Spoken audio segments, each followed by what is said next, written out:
Hey everyone, hey and welcome back to yet another episode of Battle Rap Resume. This is your host Tom Quee. Thank you so much for joining me. I'm here with a very, very special guest. Before I get into this guest though, I want to urge you to go onto our Twitter, follow us at Battle Rap Resume, message us as well, battlerapresume@gmail.com. Love hearing your correspondence there. Please subscribe to us on the YouTube, leave us a review on the iTunes, we have the Patreon as well. Episodes like this, all my interviews, all my top 10s, they go on the Patreon first. So if you want to help support the show, you want to give back, you want to help strengthen the show, go on there. But yeah, let's get into it. Real deal, how you doing, man? I'm good, fam. I'm good. It's so good to have you. And like, I want to just open with a bit of a weird question, but I wanted to ask you about this ever since I saw this.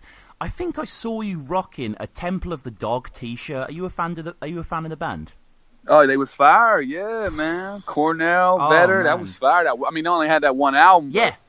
That shit was tough, bro. Oh, my God, that man. slaps. Yeah, and yo, it's crazy because I was rocking that before R.I.P. Cornell, bro. Yeah. I think I saw you rocking it on the way to Edinburgh, I think. Yeah. I think so. I mean, I'm a huge fan of the band personally, so you don't often see people wearing those shirts, so I just sort of, I mean, are you a classic rock guy as well as a rap guy, or?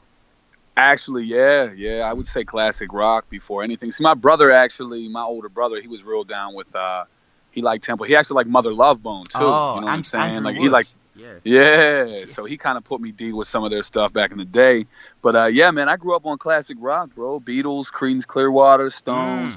You know what I'm saying? Yeah, that's really the bulk of, you know, the music, the band, you know what I'm saying? Dylan, you know what I mean? So, yeah, I don't, like, I'm not that 13-year-old kid wearing a Nirvana shirt just because everyone's wearing, you know, you feel what I'm saying? Or a Bob Marley shirt. Like, if I wear a band or a group, I definitely rock with them. Yeah. Like I said, I think Cornell was the best singer of that grunge era, to be honest with you, man.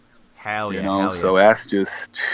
Yeah, man. I mean, that's a tough loss, isn't it, him, man? Oh, it's trash, bro. It's so trash. Because, like I said, his voice, bro, it was just so unique. Did you see the tribute that his daughter did? Oh, man, yeah, and to Chester Bennington as well, yeah. Oh, man, it's tugging at my heartstrings, bro. Yeah, it was straight up, it really man. Was. That was big, man. Yeah. No, it was such a shame. But I mean, you know, we're here to celebrate bars. But I just wanted to sort of open with that. But I mean, like, obviously, there's so many battles for us to get through today, Real Deal. You know, there's like 81 or so on Verse Tracker, I'm sure. Oh, right, yo. I don't know, yeah, bro. It's crazy, man. It's wild. Like, I mean, it seems to start on Verse Tracker like Scribble Jam sort of stuff. But I mean, before that, like, when did you first find out about battle rap? So, what's real weird, man, is from Pittsburgh, we had like 3 battle rappers that were real fire. Dose Noun and Ron Noodles. But I really wasn't even aware of them. Like, Dose Noun went to Scribble and battled Mac Lee. So it's like, I didn't even know. So really, I just grew up, you know what I mean? We roasted each other, you know what I'm saying? And, you know, I did a couple little street rap battles. I think I seen it on some public access thing. Right. And I didn't even know about Scribble at the time. And then, yeah, man, I got linked up with Ron Noodles, and he showed me the World Rap Championships, and I would go on that site and then look at Scribble, and I just was enamored from then on, man. I was like, you know, so yeah, it's, you know, within a year I made it out to Scribble. And we have a battle, you versus Half Blown, which I think is your... I mean, but Scribble's a bit different, wasn't it? There were loads of battles on the day, weren't there? It wasn't just like one battle. Oh, yeah, it was rapid fire, bro. Yeah. It was just rapid. I mean, it literally... So it started with 32, and, yeah, I think it was just 2 rounds back and forth, and they wouldn't even say who won until you just didn't hear your name called again. So it'd be like... You know, they would just, like, Real Deal versus Half Blown, you both would rap, and then you would wait on the side of the stage, and if they said, all right, Real Deal versus so-and-so, you're like, oh, word, I guess I won in the first round. So, yeah, I mean, it would be done with fairly quick, man. They powered through it. There was no hold-up, you know what I mean? Yeah, well, I mean, the battle versus Half Blown is 2 minutes long. Yeah, which is just you know, compared to you and Reaper Rel, it's a far cry. Right. Yeah. No, it was. I mean, you know, it had its pros and its cons, but yeah, it's crazy, man, because you know, Scribble Jam was held in Cincinnati, which isn't super far from me. You know, it's like 4 hours probably. Right. But you think about it, to get all the way out there and then potentially just lose, or whatever, you know what I'm saying? And you're like, oh, okay. So yeah, I mean, a lot of those dudes came from the West Coast too. That's obviously a farther trip. And I don't know, but I think when you won like a preliminary to qualify for Scribble Jam, like I won in Cleveland, all they gave me was a spot. You know what I'm saying? Yeah, it wasn't like they were like, all right, we'll cover your trip. Nothing. They was just like, yeah, you have a spot. I was like, all right, word. And I mean, you faced off against Soros for the first time in Scribble, right? Yeah. That was, and it was so weird, bro, because it was like I had been watching Soros. You know what I'm saying? Like I've been putting people on, like, yo, this dude is ridiculous. So I seen him, and it's funny because I watched in the first round him and Aspire, and I remember thinking like, oh wow, like this dude is just. And then when they called me versus Soros, I was like first round I felt like good, you know what I'm saying? Like I felt like his stuff was pretty vague, and then the second round he just flipped every single thing I said in 60 seconds. And I was like, well, thanks for coming, real deal. And like I watched the battle just now, and like I mean, one of the things in Scribble that I love is on beat. Everyone's got so much energy, but you like stomp around the stage. I've never seen so much movement. Bro, I think I was trying to like incorporate the live show aspect of it, like the hypeness of a hip hop show. So I'm just like, trying to make sure everyone hears me or whatever. I'm focusing on projection. Meanwhile, he's just standing there and rapping at me. You know what I'm saying? And it's so, yeah, that's always funny, man, to go back and look. But you know what's real crazy about that, man? Just so that was my first ever experience with internet. Like, it's not the internet, but like as far as the savageness of keyboard warriors, right? So I was waiting for the battle to drop. Like, oh, man, people were going to be like, yo, dude lost, but he kind of did his thing. He's nice. Bro, the comments were just like, this dude in the red and black shirt needs to die. He's the wackest dude ever. What a and like I didn't develop the skin I have now, so I was crushed, bro. Like, bro, we didn't even have a computer, so I had to like go to the library and log on to read this. You feel what I'm saying? Yeah. So I'm in, and they're just like, God, the Soros washed this bum. I was like, oh, wow. Right. I was devastated. But I mean, at that time, I don't know if he was champ already, but Soros was already a legend, wasn't he, in 07? Oh, yeah. He won it, I believe, the year before. He lost that year. Right. But, yeah, and he won the next year when I was in it. Oh my God, yeah. I mean, insane that you're tangled up here. And your first proper sort of written league appearance against A-Shaw. Put the crack pipe down. Lay off rocks. You're about to have more problems than Nate Dogg's got. Your style's based off a page off an A-Salt rock. So I'm gonna break off my leg off in A-Shaw's twat. A-Shaw's shot. I'm gonna let him dig his plot and grave. What was smacking in 2003 just isn't hot today. Give hip-hop a rest. Get a job that pays, because your gimmick died quickly. Your gimmick's not to shave? But people bought it for a minute. In grind time. How did this come about? Yo, so that is crazy, too. So I made it back to Scribble the next year because like I said, when I lost to Soros, I was about to just be like, wow, maybe this is not for me, like this battle, because maybe I'm not that. You know, I mean, I was real down on it. I bounced back, whatever. So I made the Scribble the next year, and when I was there, I bumped into Sonny Bamboo. And he was like, and the grind time had started to come up, and he said, look, man, we're starting a league out in the Midwest. I think you're dope. He was like, and that's my first experience that occurred to me. Like, it doesn't matter what these keyboard people say. If your peers respect you, you know what I'm saying? Yeah. So I was like, oh, word, man. He was like, yeah, come out to the Midwest. You know what I mean? We'll get you set up. We'll get you a plate and all that. So he set it up. I'd never heard of A-Shaw. So I'm talking to Sonny like, all right, he's like, yeah, this is his Facebook or whatever. I'll give him yours, And he's like, yeah, I mean, he beat Rhyme Fest in a battle and stuff. I was like, oh, shit. Like, you know what I mean? I'm expecting like some, game-changing stuff. So and then he showed up late. He was wild late. And it was in his city. Right.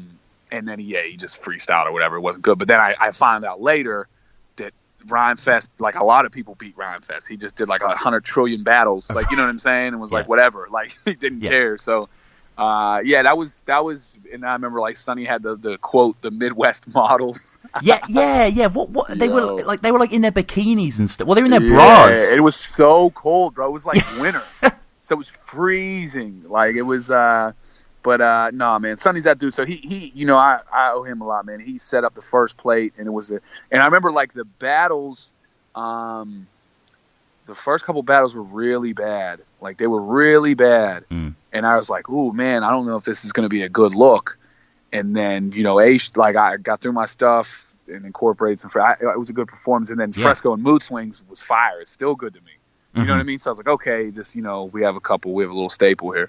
Yeah. A-Shaw, I mean, I like watching these battles where I don't know who the opponent is, the tryout sort of guy, and he's not. I mean, he's fine. But I think with you, it's like you've always seemed very polished. Like, you know, maybe it was a Scribble thing, but you were very confident in that battle.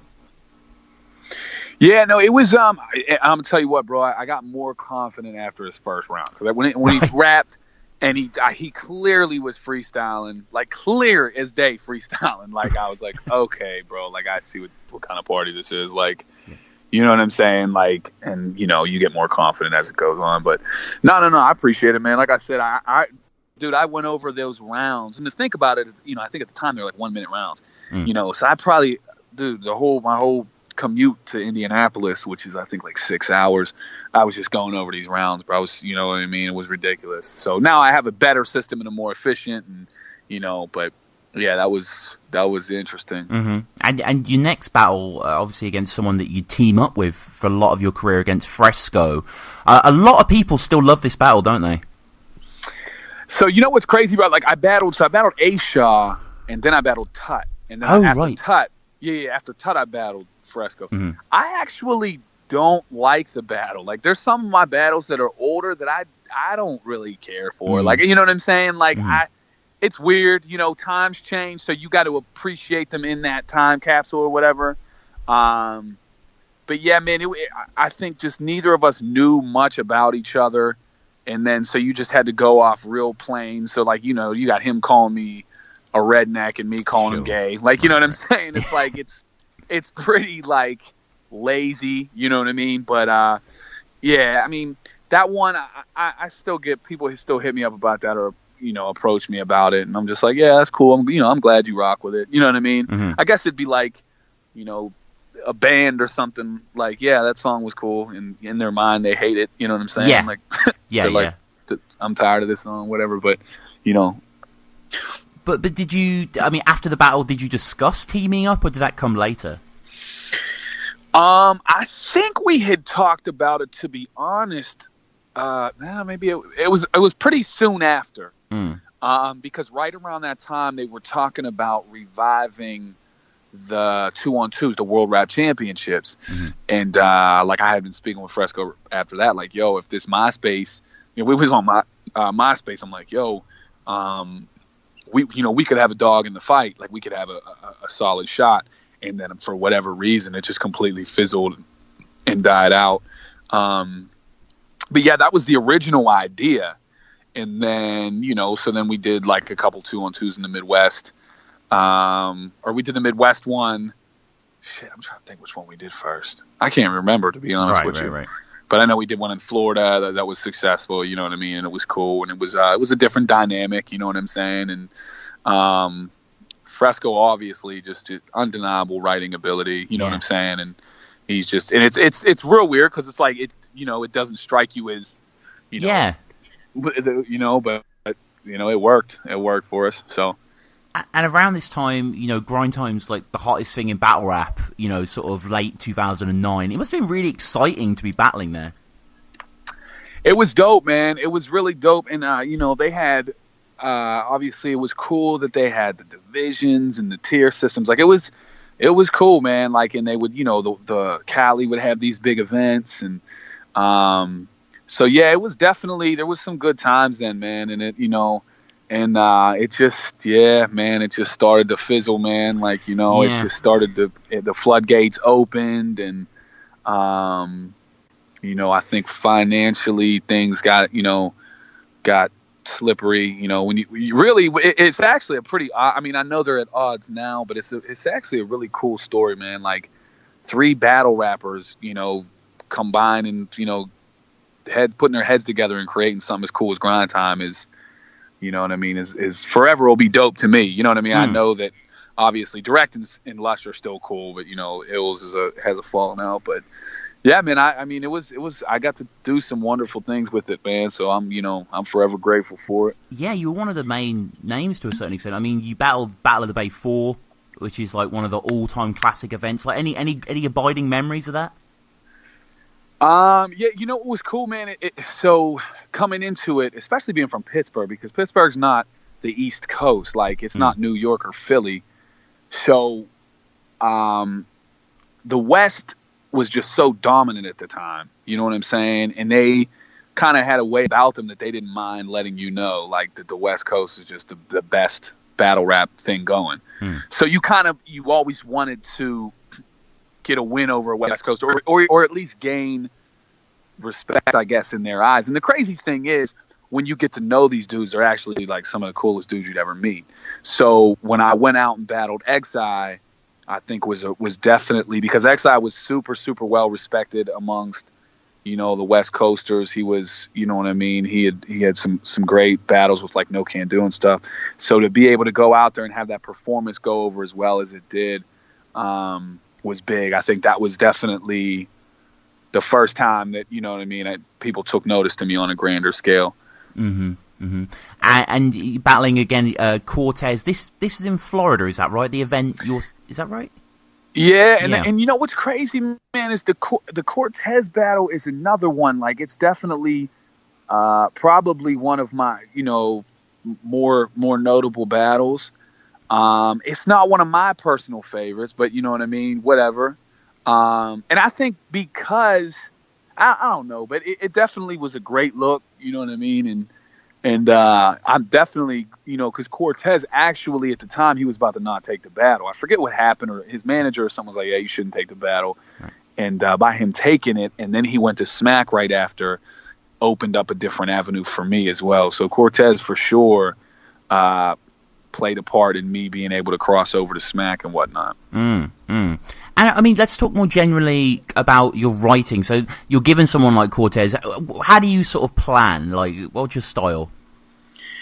So at the time, you know what I'm saying? Like, that's what I'm saying. Like, my writing has definitely changed and shifted over the years a little bit. At the time, I'm just like, I just want to debunk and kind of take all his strengths and make them weaknesses, and you know what I'm saying, really just discredit everything he does. My goal at that time was I'm gonna make this dude like that people think is dope not look dope. You know what I'm saying? I want you to leave thinking something different about him. And so that was that was just across the board. What my, you know what I mean, my like plan of attack was. But then, you know what I mean, like, it's just, I don't know, man, that style of writing just became not only, it's not that I still don't write like that, but it becomes so exhausting and it's so hit or miss based when you could just say some dope stuff. You know what I'm saying? Like sometimes I just want to say some fire. You feel what I'm saying? It sounds real stupid and cookie cutter, but sometimes I don't feel like being like, yo, you work at this place and do this. Like I stopped caring, you know what I mean? Not about that, but I stopped caring about, private eye investigating people. I don't care, bro. Like, yeah. So, but, it worked for the time, you know what I mean? It was definitely, effective for me. And like rehearsal wise, like how are you sort of embedding the bars in your head? So nowadays, man, I try to, the biggest thing I tell people, man, is to try to string together concepts that are closely related. You know what I'm saying? If you start to jump all the way around, all over the place with your bars and your angles, you're more likely to forget something. You know what I'm saying? But if, I don't know, if I start off the round, let's say, just hypothetically, talking about you're a cashier somewhere and then it branches into you being broke, those kind of correlate together or something. You know what I'm saying? Rather than just jumping all over the place. So yeah, I do that. Obviously I still I still listen, record the bars, listen to them. It's a tedious process, bro. It's one of my least favorite processes. You know what I mean? Because you hear them so many times. I always tell people too, have a solid circle of people that you hit up. Have your one person that's gonna give you a genuine reaction. Ooh, like, okay, that was fire, whatever. Have one person that's just going to react to every other bar, like, oh my God, this is crazy. Yeah. Then have one just unimpressed person that you literally have to, like, pull a reaction from. So I got like a circle of people I'll hit up, you know what I mean? It's better to hit people up and go through your stuff than to just keep going through it over and over again. Mm-hmm. And a battle, or I say like a video that got uploaded, I used to watch ages ago, you versus DNA, that little freestyle you did outside. How did that come about? I love that. Yeah, so it's real weird, bro. So that was like one of the weirdest. So at the time, DNA had just came into grind time, and he's just calling all these people out. So he had been calling me out, right? And at the time, he was like 2 battles deep or 3 battles deep or whatever. I'm like, I'm not battling. So then me, though, I'm drinking out in New York, and we just freestyle on the curb, and someone records it. Like I said, I'm sloppy drunk and shit. Right. But which was the wackest about it is, for a while, people would be like, DNA don't got a battle reel, though. They already battled. I'm like, you really count this? So now that's like a legit. So it's my mistake, though. You got to watch, obviously, when you enter the digital world. You know what I'm saying? That people, they got cameras all the time. So, we battled later on or whatever in Milwaukee, but a couple years ago. But yeah, so that was just a weird thing. It was me at the time still just being like, yo, rap, hip hop, I'm game. Nowadays, I'm just like, yo, bro, I'm not, you know what I mean? Like, you feel what I'm saying? Like, I don't feel like rapping all day. You know what I mean? Yep. But at the time, I was, freestyle, let's cypher. And I was just like, oh, man. I remember some of them King of the Dot events afterwards, people would be rapping. And that's when I'm just like, yo, I'm done. Like, I did the rap part. Like, I'm trying to just chill for a minute. Right. And, you were so busy. Like, it's kind of crazy, really. Like, you had the A-Shore battle was uploaded in January 2009, your first grind time battle.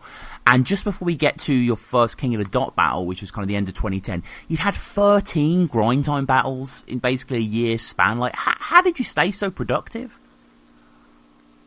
Man, you know what, bro? Just honestly, it was just such a, like I think you touched on earlier, it was just such a cool thing, and the momentum was so cool and new to me, and like, you know what I'm saying? Like, shit, before I was 18, bro, like I never left Pittsburgh. Like my pops ain't have money and shit, so we didn't go nowhere. Now I'm going to Florida and the West Coast and New York, and you know what I mean? And I just love that visitor away game mentality. You know what I'm saying? I just loved being, you know what I'm saying? I just like turning heads in respected cities for hip hop. You know what I mean? So yeah, at that time, I was just getting whatever plate. You know what I mean? Yeah, I mean, it's great. It's a common story that I have a lot of people on here that are very busy in the early years. And you travel yet again, this time to Canada. I mean, you come into King of the Dot. It must have been a big moment for a lot of people. It was dope, man. It was real dope. Like I said, Organic, I always rocked with Organic and appreciated what he did. And, I think in the same sense with Grind Time was built, I think it was even more difficult because at the time that King of the Dot was coming up, like Canadian hip hop was kind of laughable. Like this, right. At least in a lot of U.S. people's eyes, like Drake was not, cracking like he is now. And obviously it's different now, but at the time, like, you think hip hop, you thought New York or West Coast or Midwest, you know what I mean? South, you didn't think Canada. So I think he even worked even harder to build his brand up. But yeah, I mean, it was an incredible card. It was I believe the World Domination, the first one or whatever, and it was a cool thing, man, for sure. And Pesci at that stage, like a big name to have, wasn't it? Yeah, he was doing good, and he had just dropped his album too. He gone real. I remember they had those Grand Prix, and looking back, it's so crazy. It's like you had to win like 7 battles in a row to get the title chance. You know what I mean? Yeah. So he had like lost on the very last battle or whatever, and you know, he was one of the first battle rap kind of trolls. Like, he was one of the first. And Pesci's my guy. Like, I'm, you know what I mean? I'm not really throwing shit, but he was one of the first dudes to kind of go on and troll people and whatever. And I think too, man, looking back, man, he was very, very underappreciated. Like, you know, as a rapper, as a you know, but yeah, it was dope. I was definitely looking forward to it. If it wasn't for organic, no one would see you as a threat. He gave you battles, built your name, even a league, and made you prez. But you kept asking for more money. Battlers from our scene at each event. Shit, I guess Celine Dion's not the biggest diva from Quebec. That's so Pesci. Low Pesci has no testes. The way you've been ducking that menace kid is just so sketchy. The way you mismanage your league in Montreal, they're calling him Low Gretzky. I shake you up and crack your top, you can call him a Low Pepsi. Obviously, the battle turned out to be kind of weird. Right, yeah. Well, yeah, we'll get to that in a second, because he kind of, Pesci, do you remember his weird intro where he kind of had that Jeopardy intro? Yeah, and that's what I'm saying. Like, Pesci was a troll, you know what I'm saying? Yeah. That's what he did. So he didn't care if you liked him or didn't like him, you know what I mean? And so he had a weird intro and whatever, and you know what I mean? And like I said, as the battle progressed, you know, and looking back on it, I just felt one of the things that he had was like he just had angles that took forever to get across. You know what I mean? Like his one, I guess, was about KRS co-signing him. And the line was cool. It was like, you know, I got co-signed by the only teacher relevant in hip-hop. But it just took forever to get there. You know what I mean? Mm-hmm. So, but, yeah, I mean, it's an awkward battle. And then the editing is kind of funny that Avocado did to it. So, yes. So yeah, the intro, I should just say, he says famous people called Trevor for 500 Alex, which kind of people don't really react. Like a boo is actually heard, quite mildly, and you just kind of just say, you know, I don't have any intro, and everyone applauds you. And it's kind of a nice back and forth here and there. You talk about Celine Dion's not the biggest diva from Quebec, which is quite nice. Yeah. So what was weird too is what was cool too about it is, you know, like it was a good experience to see that the crowd was just going to be unbiased, like they were going to rock with what they were going to rock with, and but yeah, obviously the memorable thing is the long choke, which I've always said, man, like you have to, like, as the, you know, and again, this is years old, so it doesn't, but like you can't just let somebody stand there for that long. Like I saw it, you know, like you eventually just gotta be like, yo, that's time. And I understand if you feel like, okay, I flew this person up, or I paid this person, so I need to get a usage out of them. But yo, it gets to a point where, you know, I mean, it's, you know, so that was weird. And like I said, then I went twice in a row. So I did my second round, then he choked forever. Then I did my third round, then he went, which is like, I think the only time it's ever happened in battle rap. You know what I'm saying? And then I think I forgot and freestyled in my third or whatever. It was just, it turned into a kind of shit show, but kind of like I guess it's kind of like a cult classic, like shit show. You know what I mean? Like an Evil Dead movie or some shit. Right. Yeah, I actually, there's this guy, I don't know if you're aware of him from iBattle, from Connecticut, Dago Davallo, but he's absolutely dope, and he battled someone, and the guy had a similar choke to Pesci where he chokes for like 4 minutes, and I put on Twitter, is this the longest battle rap choke on camera? And loads of people came back and said, no, it's Pesci. How long was the choke? Because as you say, Avocado fast forwards it loads, so you can't quite appreciate the length. Oh, it's bad, bro. You know what, I must say this though, recently somebody, I think, overtook Pesci's choke. I think Cicero against Bishop Dante. Yes. Oh, yeah. Was longer. That. So I would honestly, now when I say this honestly, think of this in terms of a room full of 300, 400 people. I'm going to say, and this is again where, you know, time limits were like 90 seconds or whatever. Mm-hmm. I want to say at least 3 minutes. Wow. And that might not sound like a lot to some people, but 3 minutes of a silent 400 people. Mm-hmm. And then you're just like playing with your hat or whatever he was doing. Honestly, I feel terrible anytime that happens to somebody. Anytime, because, you write these bars, you go over them till you're sick, and all of a sudden your brain has like a small lapse, and you're just like, shit. You know what I mean? Like I remember, people ask me, do you still get like nervous or whatever? I'm like, yeah, bro, straight up. Yep. Because sometimes even in your rehearsing it, you like choke while you're rehearsing it. You're like, oh shit, I hope that don't happen. That's why it's crazy for me when I see somebody like Young Cannon. That dude's got like 50-some battles. I don't think he's ever choked. Wow. I've never seen that dude. You know what I mean? So, yeah, it was definitely ended up being an odd situation. But, it was a good look for me, I guess, in the end. Yeah, definitely. Well, I mean, you mentioned in the battle that you were going to partner up in Don't Flop. But did that not go down?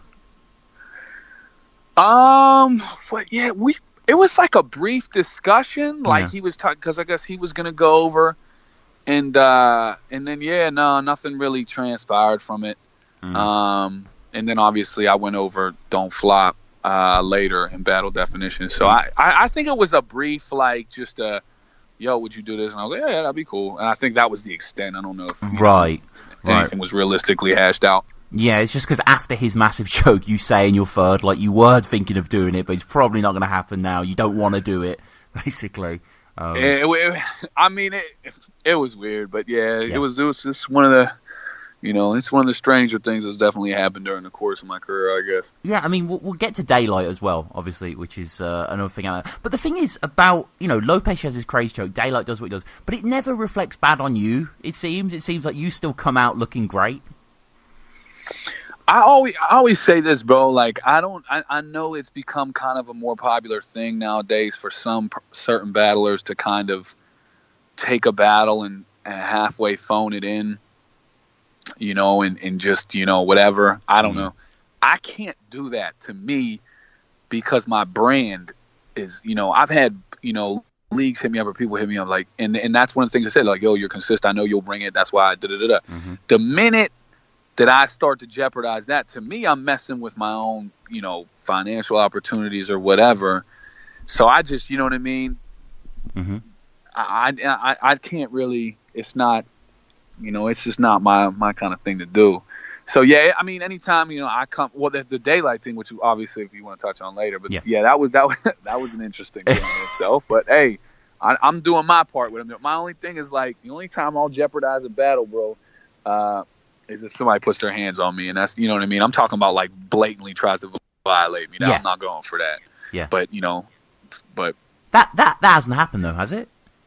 Nah, no. I mean, somebody like, and here, I'm not even petty, bro. Like, get your bars off. Let's say you're talking to me, you put like an arm on my shoulder or whatever kind of thing. I don't care. But like, I have seen newer, like, people throwing people's hats and all kinds of stuff. Like, that's extra. Like, I don't, you know what I mean? Like, I don't. That's and I mean, I don't know. It's could be looked at a bunch of different ways, man. Like, is it, whose fault is it? I mean, obviously, originally it's the person who initiates the contact, but are these league owners, should they be held to a standard, or where just, I don't know, man. I just know I'm definitely not all for, being physically touched or violated. Right, yeah, of course. And before we get to your first trip to Don't Flop, you battled Soros again at probably one of the last gasps of grind time, classic Grizzlemania 2. I mean, people love this battle, don't you? This is a real marquee one. Yeah, that one is definitely one that I could still, go back and I don't mind. Like, I can dig it. And again, man, that was so big because really, the Soros didn't have to take the battle. You know what I'm saying? He was just a G. That's just who Soros is. So, and people ask me, like, there's still people that have hit me up, like, I think you won that battle. And I'm just like, it's actually, bro, it probably worked out better that it went down the way it went down, especially with him battling Mac Lethal and Mac saying that. Because then you kind of derive like it's like fans of battling start to rock with you even more because they're like, man, if a dude like Real Deal can get screwed over, man, and still come back and be cool about shit, like, yeah, he's an alright dude, you know what I mean? Right, and it's weird because I mean, I think I definitely think it's a toss up battle, you know what I'm saying? I obviously don't care, but it actually was a good look, man. So, and that's, that obviously falls into the category of judging why why judging can, I'm not really a fan of, because it just takes light instead of appreciating the battle for what it is, and people want to argue and then about a result when no one even, it's not like Soros got an extra 10,000 for winning, you know what I mean? Right. But yeah, no, that's definitely one of the ones I could still go back and check out. Soros' first round to me, I think, is one of my favorite rounds ever that I've been hit with. Yeah, I mean, the guy is like, he's incredible. Words can't do justice to Soros' legacy, can they? It's amazing. No. I mean, I and like, this whole, like, yeah, he's probably never gonna go on Smack or whatever, and who cares, bro? I don't care. And don't get me wrong, Smack is a very important league, and your ability to cross over is I highly regard, but nah, yeah, he's up there on the Mount Rushmore, probably. It would be cool. I mean, yeah, I agree. It doesn't need to happen, but it would be cool if Soros got like a PG. But does he even need to do a PG though? Maybe go. He wouldn't. Nah, he wouldn't take a PG, and I don't blame him. Yeah. He wouldn't take a PG. Definitely not. So we get to Don't Flop definition. Off at the top, your noggin gets tried. See, they like deals already tripping. Nah, I was sneaking through customs. They like, fuck it, he's got a weapon with him. Expedition, get to Britain, machete slipping, flesh is ripping, check the victim, neck is dripping, definitions, head is missing. I'm a beast. Told him be careful, he's coming, there's peril, there's an American werewolf in London. You are the definition of a bitch. With the muscle definition of a bitch. Talk to me about Don't Flop at this time. Were you a fan coming up to this battle, or? So I had really, I had checked out O'Shea and you know what I'm saying, Sensa and whatever, and Def, and I still think that is fire. Oh yeah, like. That's somebody that, you know what I mean? I don't, people have their own opinions about, however, but to me is fire. Like, is a problem. So, yeah, man, I was into it, you know what I'm saying? And then I looked up, checked out some of Definition stuff. I like Definition. Again, he's still one of my favorites from the UK. So yeah, I was just juiced to, honestly, like, again, man, it kind of came back to like, here I was like, yo, I'm going over to England. That's crazy. You know what I mean? Like, that's fire. So, and I guess, yeah, it was crazy. I guess they had this cat there that I had never heard of in the States, Potenchi Strider. I guess he has like a following. And he was like one of the judges, which is dope. Like, I was like, that's cool. And I mean, talk to me about coming over to England. Like, how did you find our dear country? It was dope, man. It was really, really, really dope. Like, it was, that's another thing I'll say about man, is every time books me that I come over, man, the crowds are great, the venue's great, things run in a timely fashion, the crowd's receptive, you know what I'm saying? So, that was great, and it was awesome, man, to be honest with you. I actually, when I went out for the Definition, because, me and my girl was out there, we stayed with Mickey for a while, for a couple days. Yeah. And, dude, Mickey's the truth, man. Oh, yeah. So, obviously it was before him and had, you know, a fallout or whatever. But, yeah, it was great, man. It was an excellent experience. I really liked, Definition is he's funny as hell, man. Like, he had some really good material for me too. I remember when I got in the States, though, they were so pissed about his 9/11 joke, or his 9/11 line. Raining Men, right? Yeah. I was like, dude, it's a fucking battle rap, dude. Get out of here. You know what I mean? Yeah. So, it's a very aggressive battle, isn't it? Both of you are proper going for it. Yeah, because I knew he was loud, and he was, you know what I mean? That was kind of his thing. So, like, I wanted to do the same thing kind of back. And it's real weird, man, when you first travel, because you're like, I don't know. So here's an example. Like, for the Soul Battle, right? When I got to Scotland and I'm at the event, some dude comes by and he's like, just don't mention haggis or train spotting. And apparently that's a main, like, train spotting in the US is like a cult classic. It's not like You know what I'm saying? It's not Titanic or nothing. Like, you know what I mean? It's a cult classic film.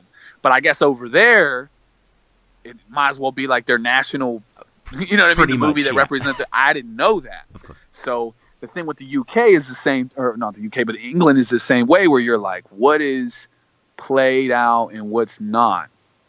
You know what I'm saying? Mm-hmm. So you don't know. You never know, man. You never know. And then and like some stuff like you think they'd get and then they don't. And you're just like, oh shit, did that just come across too researchy? You know what I mean? Yeah. So it's I think, you know, it's a challenge for sure. And that's why I think there should be more respect to battlers that are able to cross over different platforms and go over different countries and kill it, man. Because it's definitely a challenge for the writer. Mm-hmm, mm-hmm. Yeah, and you do have a few sort of geographically tailored bars there that hit, especially in your third, his CD, England anticipate your release, like Mark David Chapman. Very and nice. It's real weird. I didn't think they got that enough. Like, No. I was like, oh, do they not know that that's the dude that shot Leonard? Or they just... And it's funny because when you talk to Eurgh, he just doesn't give a shit about a lot. He's like, I don't give a shit about the Beatles. He's like, I don't give a shit about this. I'm like, all right. So... and the only reason I did know, and looking back on the battle, I did know that like Princess Di was mentioned a lot, but I didn't know if they'd get that the dude that was in the car was Trevor Reese Jones. So I was like, all right, I'll plug a little Trevor, I'll spice it up. I didn't give a shit. I was like, all right, you know what I mean? But yeah, man, it's like I said, man, it's weird, and you know, I'd equate it to somebody coming to Pittsburgh and immediately just going for the lowest common denominator like Steeler. But, you know, they don't know. Sure, it's not Steelers aren't huge over there. You know what I mean? Yeah. So, I mean, yeah, it's funny, actually. I think I get most bars, but I wouldn't have got a Trevor Princess Diana bar. Like, it's pretty obscure, that is. And right, and I didn't know. And here's the thing. Yeah. The thing of it is my, you know, Trevor's not like a super, super popular name in the States, Sure. right? So anytime growing up I heard someone was named Trevor, I was like, oh yeah, that's what's up. Like, you know, like he joined the club or something, right? Yeah. So like the Princess Diana thing happened, they're like, oh, the driver Trevor, or the bodyguard Trevor Reese Jones. I was like, okay, word. Yeah. You know what I mean? Like, so yeah, I mean, it was looking back, like nowadays, I would Sure. never play that. And, you know, more international travels, now in 2011, you and Fresco went over to Australia, is that right, for Got Beef? Yeah, we went over there, and we did a battle over there. I think I battled Defron. Yeah. Dope. I really like Defron. And we did a 2-on-2 with Anecdote in 360. Yeah, so, I mean, going to Australia was cool. I wish the events had cracked off a little more, to be honest. Like, it wasn't a real cracking event, and it was right in the middle of the city. But it like compared to you know the UK situation, I remember I was like, damn, like we flew all this way for, you know, there's like 40 people in the crowd, you know what I'm saying, or whatever. I mean, maybe more than that, but you know, I think it was right at the time that 360 was really bubbling over there too. So yeah. Looking at the thumbnail, actually, you can just see the bar in the background. Like there's not many people. Like, it's real weird too. People were like sitting. It's the only battle. Not the only one, I guess, but it's where people are sitting around the battle. Yeah. So I was just like, it was real odd, man. But yeah, it was definitely an odd experience. And then, like I said, I think I battled Defron. It was like a mic speaker blowout or something. Right. Yeah. Okay. But I mean, regardless, like you talking about, you know, coming from Pittsburgh and not traveling, been to the UK, been to the Australia for battle rap. It's crazy, isn't it? Right. And that was, you know, and that's the takeaway, bro. You know what I'm saying? So like, well, it didn't move the needle. It's not. Well, I'm not going to go. It's not one of my favorites. I definitely appreciated the experience, liked the experience. You know what I'm saying? You know, so it was crazy. Mm-hmm. And you came back to Don't Flop quite quickly with Fresco, and you battled 3 times in one night. Is that right? Yeah, man. So it's real. You know, it was real crazy, man. We went. It was like a 2-on-2 tournament, and what it was is we got there, and we finally, like, our flights, like, I don't know, whatever. We got there. We were supposed to battle that day. We got there at like 2 in the afternoon. Or no, like 3 in the afternoon or something. And then we had to literally go to the venue. The venue was like 2.5 hours away or something. Like, we had to catch all these trains. So, like, by the time we get there, it's like the end of the night. And they're like, all right, go ahead, go in and battle. And I'm like, yo, man, can we just do this tomorrow? Like, you know, you feel what I'm saying? Yeah. Like, can we bump this? Or no, we had to battle outside. That's right. The venue was closed or something. So we did our first battle outside, and they wanted us to do our first and then our second. I'm like, yo, can we do the second one tomorrow? So then we showed up the next day and did it. And it was weird because we were perceived as like diva-ish for it. You know what I'm saying? We were perceived as like, yo, these dudes are definitely like, why are these dudes? Hold on one second. That's good. But yeah, no, we were perceived as, and which was smart by the team from freaking, I forget, but they spun that angle, which was smart. But yeah, so we did that, and then the funny thing is we lose, I guess, to like O'Shea and Uno. But I remember in the battle, I'm like, yo, O'Shea is not saying words. I'm like, he's like legit not. They're not words. And so O'Shea afterwards, you know, they won, and I forget what the prize was or whatever, but he like broke us off like 40 pounds or whatever out of it, and he was like, yeah, I totally. There was a round where I just didn't say anything. He was like, they just weren't words, and I was like, all right, well, you're clearly the GOAT. Right. Yeah, if you can win without making any sense, then you know that's the that's the next level. We get to another important milestone. This is May 2012 now against Moneybags, which is your first upload on URL. Part of the Poison Pen division, wasn't it, this upload? Yeah, so Poison Pen had, you know, he had started, I guess, you know, he is obviously was a long standing figure in the New York division. And I guess he was going to upload it because, you know, Grind Sign was fading out. So he was going to upload it onto Poison Pen TV and like somehow URL picked the battle up. But, it was crazy because it was right after I had battled Awkwards. Right. So it was like within a week. Right. And I'm like, oh, man, I got to, you know, and it was one of my probably first experiences with like really cramming prep. And, the crazy thing is, man, that the third round, I was just like, I don't know if this is going to hit. I was like, I think it's funny. I was like, but I don't know if, and they just loved it. Like, it was just, you know what I mean? So, it ended up being a cool battle, man, like I said, because, you know, battling Moneybags in New York is that's a tough battle, you know what I'm saying? So, it actually ended up being a real good look because, like, a lot of the URL cats were there. You know, and they, like I said, they were like crying in the third round. So that was definitely, you know, turned out to be one of those things, man, that just ended up being a real good look. And is that what led pretty much directly to the B Magic battle?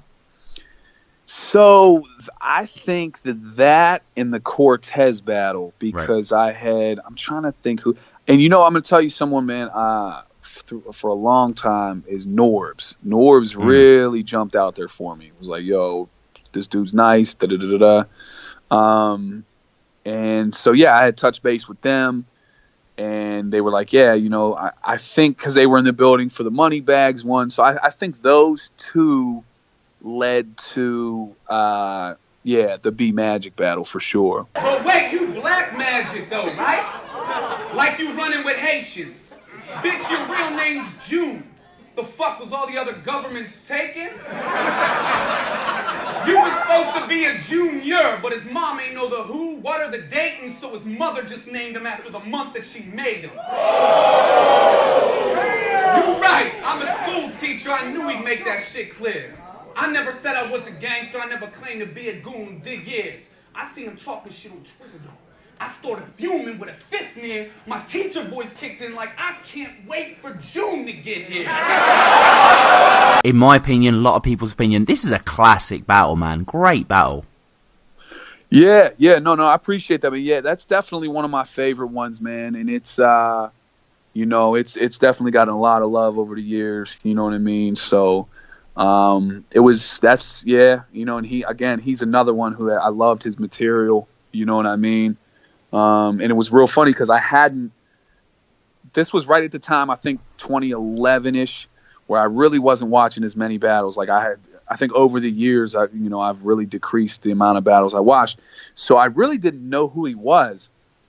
And I went online and checked a couple of his like PGs out or whatever. I think he had 2 PGs on there, and I was like, wow, this dude is real dope. You know what I mean? So yeah, no, it was definitely a great experience for sure. And obviously, a white guy on URL. I know it's a cliche to sort of point it out, and it's so much more than that, obviously. But I mean, it was kind of a cool thing to happen, wasn't it? It was quite a big milestone. I mean, it was cool, and again, leading up into it in my prep, you know what I'm saying? I'm like, all right, what is, a lot of people ask about like King of the Dot versus like, URL, and I think a lot of times it's just more knowing your audience, you know what I'm saying, and knowing your crowd and so trying to do what I do and also appease the crowd and not faking the funk, man. I'm not gonna go up there and just say a bunch of stuff that when I come back home to Pittsburgh, people are gonna be like, "Yo, bro, like what was that?" You know what I mean? So nah, man, it was. And I remember. So the very first thing I wrote was the what time is it? And I'm like, yo, I have to address the elephant in the room. I'm like, I have to address it. And I'm like, I think the best way is to just be dry humor about it. You know what I'm saying? But I didn't think it would hit the way it hit. Like, you know what I mean? And obviously it hitting that way was big, man. So, and then, once you get that early first reception, usually you're kind of cool from there. Yeah. Thanks for making the exception. It's like, I mean, don't get me wrong, Magic's first round is fantastic. Like, obviously he's a name flipper, real and deal. He can go to town with that sort of stuff. But you opening, having that self-awareness, everyone's on your side from that moment on, aren't they? Well, what's crazy, man, is I he went first, and it's crazy looking back. When I was up on stage, like, I don't remember what he was saying at all. Mm-hmm. You know what I mean? I remember I felt like he was catching some love, though. Watching it back, I'm like, damn, that's a good thing I really didn't pay attention because he was kicking some ass. Yeah. You know what I mean? But I definitely had, I started with a flip, and I'm not gonna front. It was definitely a pre-med flip. Like I was like, he's definitely gonna talk about teachers. So I got this little cool pre-med to flip. So I did that, and that hit. And then I rolled in the exception thing, and it just worked so perfectly. I was expecting Smack to say it. But all of a sudden, he didn't say it, and a couple dudes in the front row said it. And that's why I was like, what? And they said it again, like mad, like, yo. And then, so it just set it up. It just ended up being, working out perfectly. Yeah. And, I mean, Magic, like, he's so fucking good. He's great here. And, it's great to see you going toe-to-toe with him sort of thing. And, I mean, a lot of people have this as a URL, like, one of the best. Like, because it's just 3 consistent rounds of just competitive, entertaining writing. Yeah, no. I mean, again, man, it's definitely easily one of the favorite battles I've done material-wise, everything. Like I said, it was a great crowd. The atmosphere was great. And again, I like it's, some battles I have, like, not to try to sound some type of way, but like, some people have their material. I'm just like, I really didn't care for this. Mm-hmm. But I love his material. You know what I'm saying? So it was just he's got some quotables on me for sure. So it was just real dope, man. Like it definitely, and obviously was a real good look for me. Yeah. And that whole event, that Any Given Sunday event, that was, I think Chiller had a tryout there. Bill Collector QP as well was there, wasn't it? Yeah, and that the day before was Big K's PG. Yeah. Oh my God. So it was, man. It was, Bill Collector QP happened. DNA Rich no. Rich Dollars and somebody, I feel like happened. Rich Dollars and I've got it up here. Hang on, let's just have a look. It was Rich Dollars, Tay-Rock, wasn't it? Was it Rich Dollars and Tay-Rock? That's what I got on the card here, but maybe it might be someone else. It was Tech 9 and DNA as well. Okay, yeah. That happened on that card too. Yeah. I mean, it's got that classic URL sign at the back, hasn't it, as well? Like that massive banner. No, it was dope, man. Like I said, that was dope, and it was weird because we were right after Chiller. And yeah, and then so it was fire, man. And then it was the last battle to drop off that. Right. So So yeah, that came out June 2012. And then the next big battle, a little bit of a break, really. This is coming out in May 2013. Now, Real, no one holds this against you, but just as a Don't Flop fan, it was very hard to see. What the hell happened to Tony D? Yo, so they set the battle up, and yeah, man, I don't know, man. We met him out at the airport, and we were joking. Everything was cool. Everything was cool. And I don't know, man. I think it became quicksand, man. I think, his first, he started to stumble and forgot. And then he probably second and third tried to get some of the material he lost. And, as much as I feel bad for someone when they slip up or if I'm in the battle at the time, I smell blood in the water. You know what I'm saying? Yeah. So I'm going to integrate like flips or whatever. I'm going to take more risks. So I'm like, you already spotted me around, or you know what I mean, or whatever. So, yeah, man. Again, I really like my material for him, but I don't share that battle or anything just because it's Tone's the dude, and it's again, man. I hate seeing it. I hate when it happens. Yeah. And it was like I said, and I've done a lot of work at King of the Dot, man, and they're fire. That really wasn't one of the best crowds though that night. I remember because even the Fresco Rome battle seems dry. Like even Fresco's third round, if he drops that Sandusky round at a popping crowd, that's crazy. You know what I mean? So it was a real weird thing, man. I don't even like I said, I never share it or like push it, because like. Sure. I would have obviously liked to have a more, contested back and forth type deal, and Tone's a good dude. Yeah, that's the thing, because I think this is Tony's only slip up, really. Like, obviously I'm a huge fan of the guy, he's one of the best ever, but it's just such a shame. And it got mentioned in him versus Shock. It gets mentioned all the time, really. Everyone knows about it, and it's just you guys could have had a classic, but I don't know, unfortunately it doesn't go that way. But I mean, talk to me about coming back onto URL, and very cool that you were part of the UFF. Yeah. So that ended up being something that was incredible too, man. That was big for me. Unfortunately after the B Magic battle, they were like, look, man, Beasley was like, I'm not gonna front, bro. He said, we're having a hard time booking you. He was like, people just don't want to battle you. So it was a while, and then he reached out about the UFF stuff. He's like, look, man. So he said it's gonna be 8 battlers, we had all the names. He was like, and you got a month. So I'm like, all right, well, or I was like, so basically it's like you can have 9 vague rounds. And I'm like, I'm not writing 9 rounds in a month. So what I did was, once I heard the matchups in the first round, I just was like, okay, this is who I think is going to win, yada, yada. So, no, it was cool, man. We went out and it took place. It was only 2 days long. And, there was the day 1 battles and then the finale of it, and Bow Wow was super, super cool. But yeah, man, I had 3 solid rounds for Young Cannon. And I remember thinking in my head, I'm like, all right, well, I think Ill Will is going to beat Danger. And so he did, and Sko beat Tone Montana.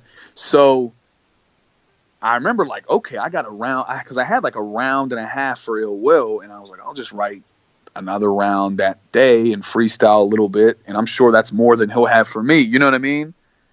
But they switched it, man. After me and Ill Will, they were like, oh, no, they want to save that for the potential finals for ratings.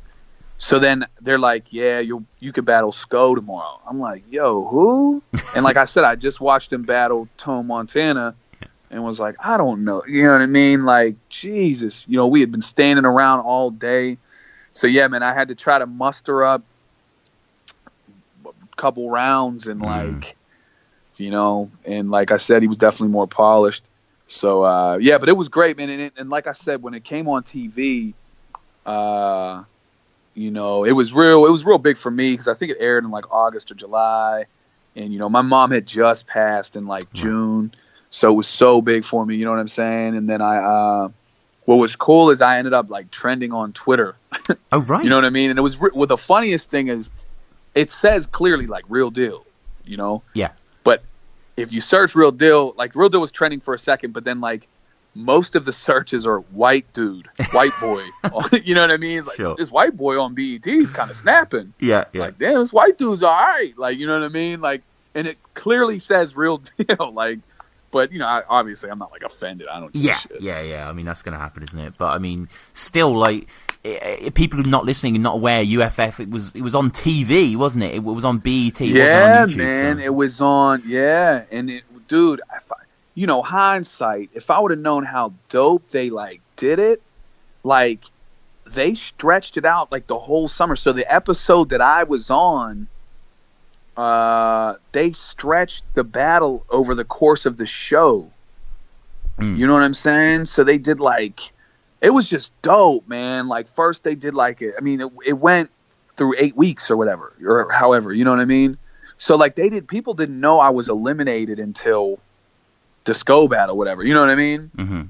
But it was like, you know, I didn't know that it was going to, but you know, I was definitely pleased with it. Yeah, no, for sure.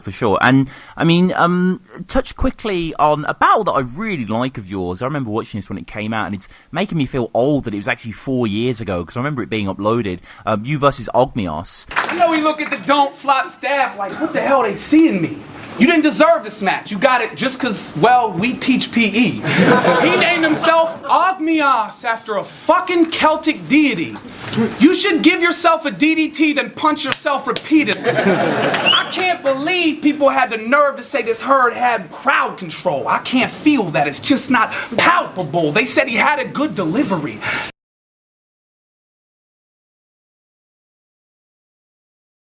This was a weird style clash in a good way. Yeah, it's funny, man. I don't even know. Again, like Eurgh reached out about it, and he was like, you know, I think it could be funny. He's like, he's a PE teacher too, and I was like, all right. Yeah. And dude, he's so funny, man. Some of the shit he picks up in the battle and says, I'm like, yo, this dude is studious as hell. Like, you know what I mean? Like, he like named a track and his spin on it was so funny, and he, you know what I mean? Like, I'm a fan for sure, man. He just makes it look so effortless. You know what I'm saying? Yeah. But yeah, that turned out to be like I like that battle a lot. You know what I'm saying? Yeah. Like, it's weird. Like, 'cause not that I was going into it thinking I wasn't, but I was wondering. I was like, oh, this is an interesting, you know, battle, because I think at the time, I think he's much more known. I don't want to say known. I feel like at the time he was like an underground don't flop fan favorite. You know what I'm saying? Yeah. Like an acquired kind of. But now I think he's undeniably fire. They're like, no, Ogmios is fire. Oh yeah. But it was it was cool, man. It was funny, man. He has a real dry sense of humor. It was just again, man, another great crowd. Yeah, that was definitely a good battle. And now we have to get to Daylight, which, I mean, you know, doo-doo in the desert, as a lot of people coins. Before we get onto the battle itself, like, I don't know about you, I love the way these battles look, these Arizona King of the Dot battles. They're so unique. Yo, so the cat, I guess there was like a cat that was doing the financial backing behind it or whatnot, but yeah, man, the venue was incredible too. It was like where Louis C.K. recorded a stand-up special. Like, wow. It was incredible. Everything about it was great. The setup, everything was yeah, it was real dope. It was well done. I mean, it was weird though, like the venue, you know, there was probably, I don't know, a couple hundred people maybe or less. But it looked empty because like the venue could hold however many people. So, yeah, man, I remember when they had approached me about it. I'm like, yeah, let me holler at Daylight or whatever. I was like, oh, what you think? And he was like, yeah, I don't care, whatever. We'll just throw some bars around. So, the only thing that I always look back on and to say this, the league or whatever, the guys that were putting it together, they're like, yo, and we told Daylight, like, this is going to be rap. Like, come rap. Won't do nothing else but rap. Like, da-da-da-da. I'm like, all right, whatever, man. Like, you know what I mean? Day's the homie. I don't, just whatever. You know what I'm saying? Like, so then when they introduced me, I come out. And again, they had this, like, elaborate stage, man. This, like, circle, like, rotating. It was crazy. And I'm like, all right, man, what's up? Where's Daylight at? And they're like smirking. They're like, well, he's Daylight. He's doing like a costume change or something. I was like, what, bro? Like, come on. So then he come out, and I was just like, all right. And again, as the battle progressed, I think he had done a whole ton of battles in a row at that point. And he had started to get heckled. You know what I mean? Because the stuff wasn't hitting or whatever. And yeah, man, he was like, man, he's like, you boo me one time, I'll boo on the stage. And then they booed him. And he was definitely, and I tell people this, man, he was definitely going to do it. Like, right. He was on his way. So, but yeah, man. So it was interesting. And then again, they asked me afterwards, like, you want to kick your third round? I'm like, to what? A crowd? No, no, I'm cool on that.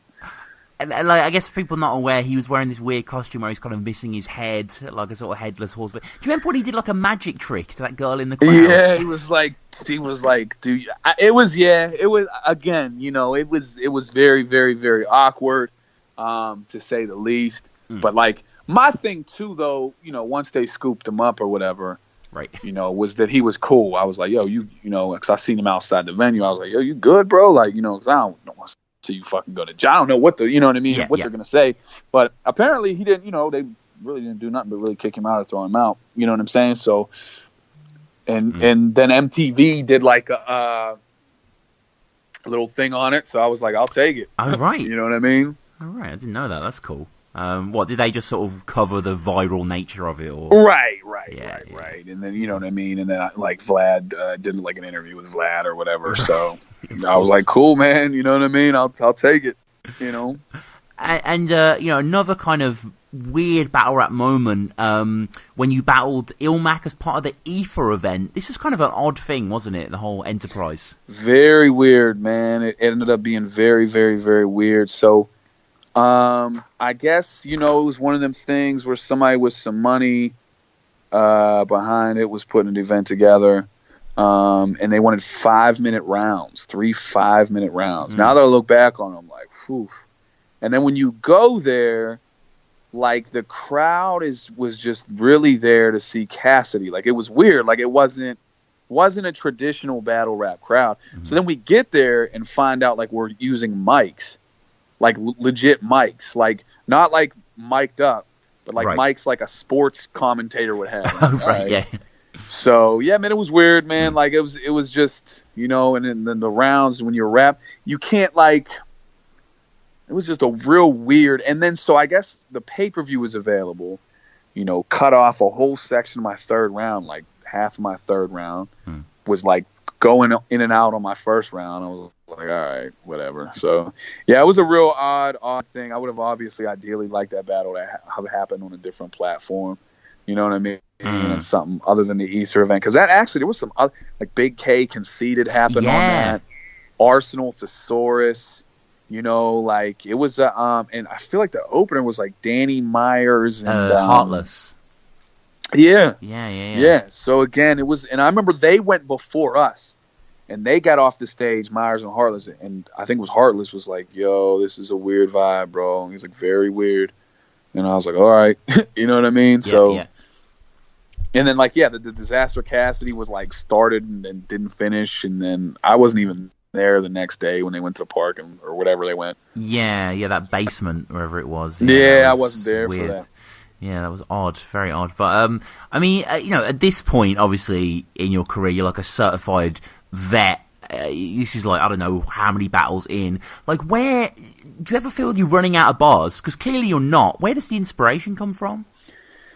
Honestly, bro, like the writing process has gotten easier for me over the years Right. because, you know what I'm saying? Like, I don't go under the same pressure. Like, I'm not out here trying to break somebody down a million different ways. I mean, I have my approaches here and there.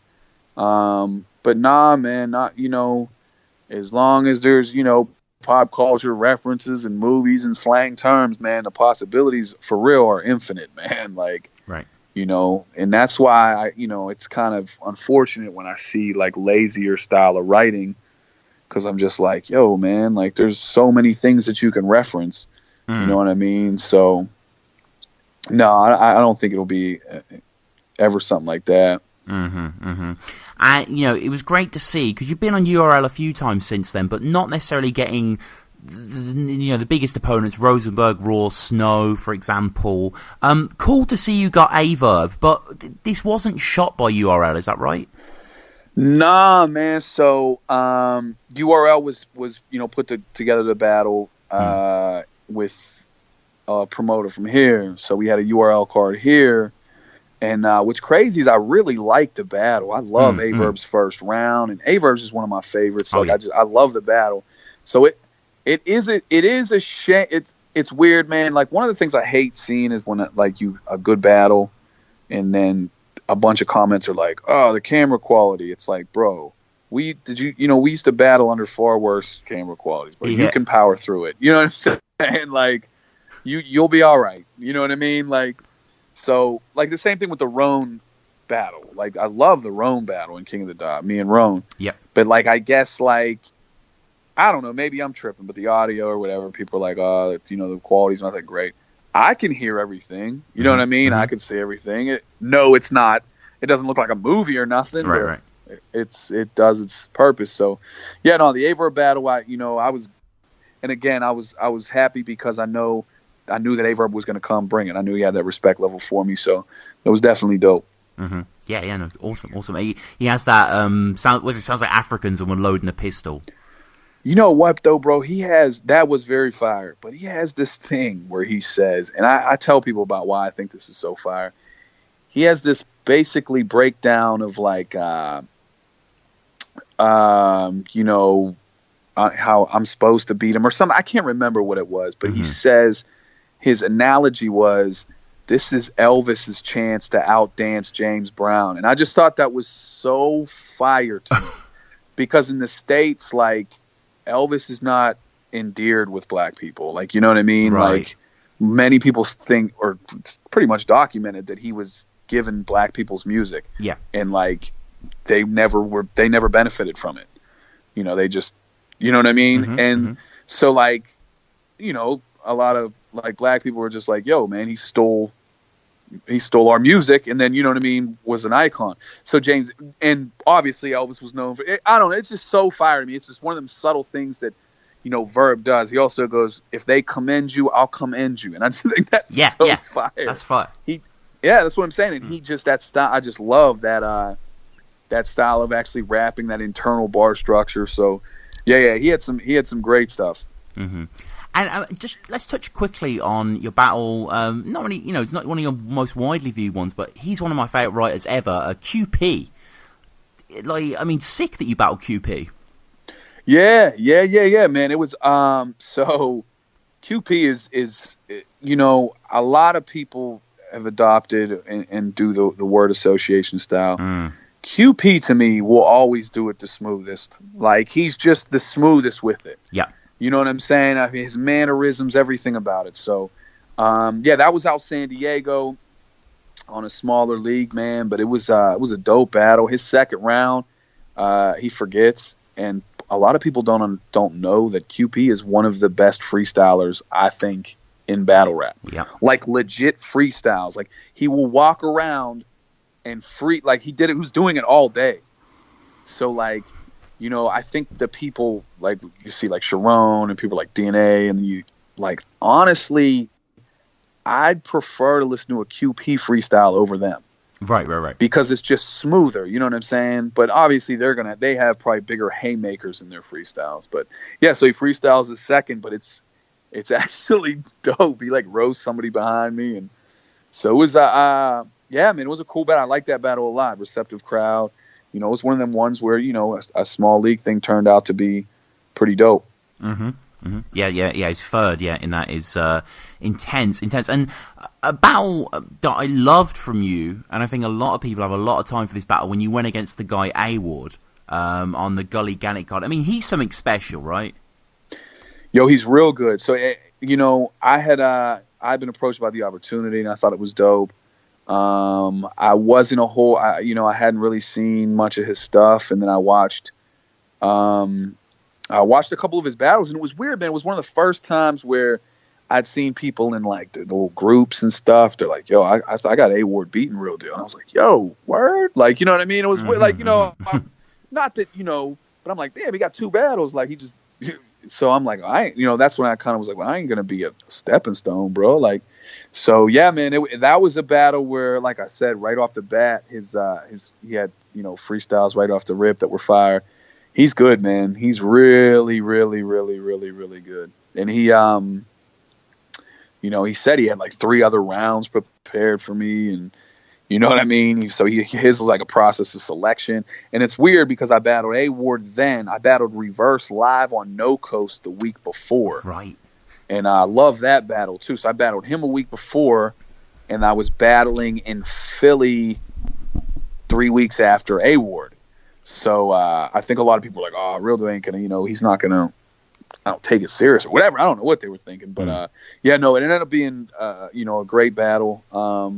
Back and forth, and he's definitely he's on trending upwards for sure. Yeah, aren't you like his favorite battler? Doesn't he say that in the battle, or one of them?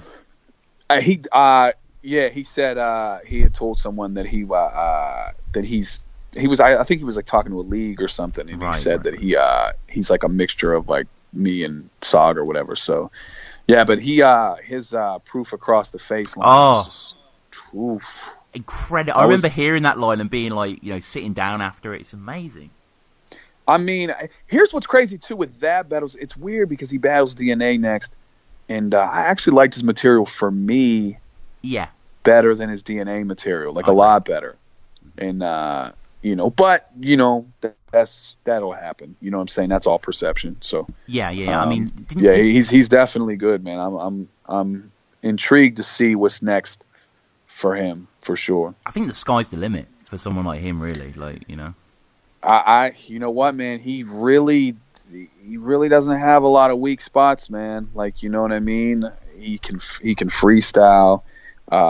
His angles are but again, I'd like to see him in more battles just to see if a weakness develops. And when I say that, for example, T-Top, who I like T-Top a lot, but after 4 or 5 battles where he was doing struggle bars, hustle bars, I was like, all right, man, like we gotta, and the same thing with chess. Like, a lot of people are like, yo, he's doing struggle bars to death, and whatever. So I'd like to see A-Ward in more battles to see if there's some things that. But right now, yeah, I agree with you, man. Yeah, didn't you say his style was like wholly watered down or something? Yeah. It was like because I do think we had like a similar approach. You know what I'm saying? So I chose to go that way with it. I wanted to make sure that any Christian stuff I did was going to be you know what I mean, fresh. And I mean, we're getting to 2017 now. We spoke about Scotland earlier. Your battle with Soul. I mean, this is one of the battles of any year. This is an incredible battle, man. Yo, so it's another one where I wasn't sure how it would turn out at first, because I'm like, I think Soul's an incredible writer, and I think he's, again, crossed over and done well everywhere.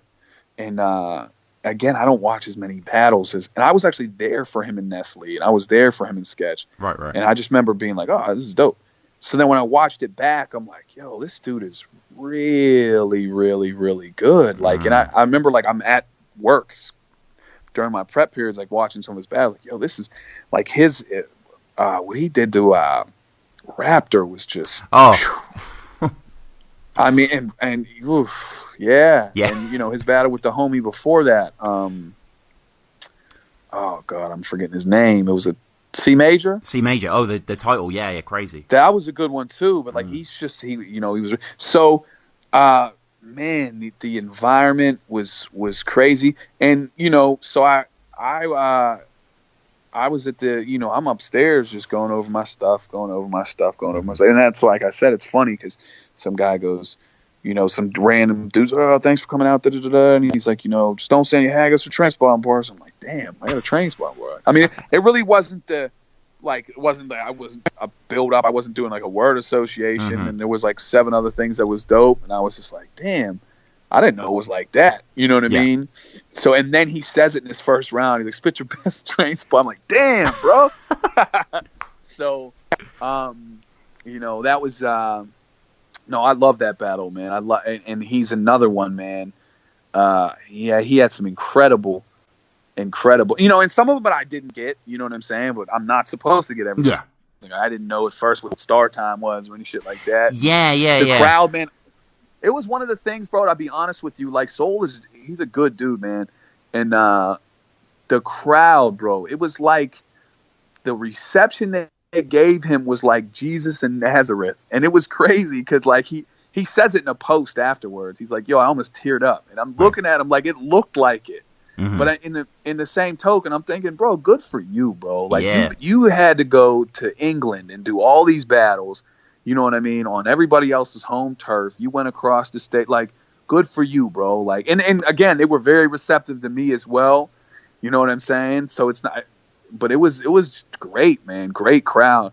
And even there's some funny, like, conversational stuff that happens. Like, the one dude, like, that was dope. There's like some funny moments. I mean, like I said, man, it was just, I love that battle, man. I really, really love that battle. Yeah, crazy. But I mean, his stuff about the dot mob at the start of the first is really, really funny as well. And like, that was good. Yeah, he can be really aggressive. I liked that a lot. The whole, I liked, and he definitely didn't do a lot of name flips. I'm trying to think, because Soul is another one who's underrated as far as how funny he is. Like, he thinks of some funny shit. I think people mostly appreciate his pen, and his intricate, his style of writing and whatever. But man, he'll say some funny, dry humor stuff. Like, you know what I mean? So he was good. I mean, he was really good. And then, like I said, it seemed like the stuff, and I liked how, I think it's easy, especially at that time, to go over and people be like, hit you with Donald Trump bars for 1,000. You know what I'm saying? It's like, right. So he only had one, and it was good. It wasn't like, he didn't really shit on the states, and I liked that. You know what I'm saying? You know what I mean? I just think that's a very easy, lazy way of, because you see the states on the TV, and a lot of times we ain't looking too high right now. Sure. You know what I mean? So it's easy to throw a bunch of shit around. But nah, he was he was really, really, really good in that. Yeah, he was receptive. We were both like receptive. You know what I mean? That's the thing, bro. Like, I'm not. If you're saying something dope, I'm not. You know what I mean? I'm a fan. I'm like, word, that was fire. You know what I mean? You had the whole B-52 dropping bombs section, which was great. Yeah, that was. I loved his. He'll be down in a hole like Alice in Chains. Yeah.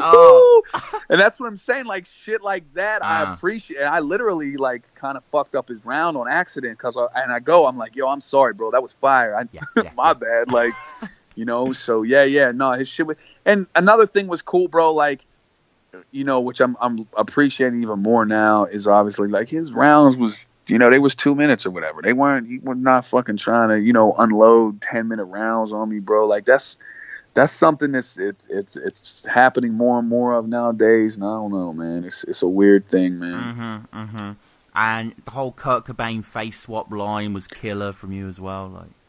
Oh, good look, man. Yeah. No, I again, man, that was a great crowd and everything, man. And it's, I can't say enough about Eurgh puts these events together, bro, and they hit. So it's weird, man. I be seeing wild Eurgh slander, and I'm like, yo, the dude has never done nothing but right by me. You know what I'm saying? I think with Eurgh a lot, people expect. I mean, I can see both sides of the coin. But here's the thing with if he promises you X, Y, and Z, he's giving you X, Y, and Z. If he don't say, okay, there's going to be a limo to pick you up from the air, he don't say that. Mm. So when you get to London, I think he is like, yo, you can catch this train to get to this place. And I think battle rappers sometimes are like, wait, what? Nobody's coming to get us? It's like, bro, it's London. You know what I mean? Like, what do you think? You got cars all over the city? Like, you're a grown man, bro. Yeah. You know what I'm saying? So, but some people look at it like, yo, I'm in your country. I don't know anybody. I don't know anything. So, I mean, it's. Yeah. And you were soon back overseas battling Sayo in Rap Is Full? Yeah, so I got over to Ireland, man, and to battle, and we battled in it wasn't Dublin, it was like 2 hours outside of Dublin. Right. But yeah, so Sayo, a funny guy. They cut like half my third is missing. Oh, right. You know what I mean? So, but it happens. It was a good experience, man. Like it was, I was out there, man. It's just such a nice country, bro. Like, again, being from Pittsburgh, you know what I mean? Because Pittsburgh, we have a huge Irish American population. Right. A lot of, we're like Irish, German, Polish, and shit. So it was just great, man. It was, it was a great experience for sure. Mm-hmm. And again, it's similar to Got Beef. Not exactly many people there, but still like a good atmosphere, I guess. Yeah, no, and there wasn't a ton of people there, and it was the only thing too is like after my second round, I'm like rapping my third round, and I had it was a really cool angle kind of round, and like 8 bars in, they're like, oh man, we gotta change or put another cartridge in or whatever the hell, what I mean? I'm like, yo, for real, like. So then I had to go from the top again, and I guess I don't know what happened, but that 8 never picked back up. Right. So. Okay, that's a shame. The last battle I want to talk about, this came out quite recently. Big battle, contested battle, you versus Reaper Rel. They said, but he punches in his rounds. Well, I swing way past the bell, cause scars, they don't narrate the same story face fractures tell. I'll curb, stomp, scramble your yoke until I strain calves and cave half your shell. Turn my Air Force Ones into brain matter 12s. I said, cause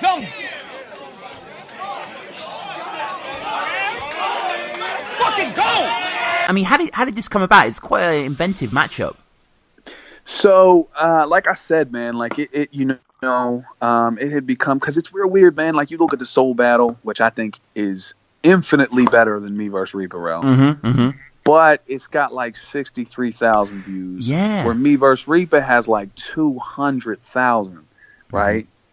So basically what I'm getting at is I'm like, man, I need to get back on that platform. And it's weird. Like sometimes I'll go to a URL event and they'll be like, yo, where you been? Real good, we ain't seen you battle since Snow. And I was like, for real? Because I battled like 40 times since then. Yeah. Right?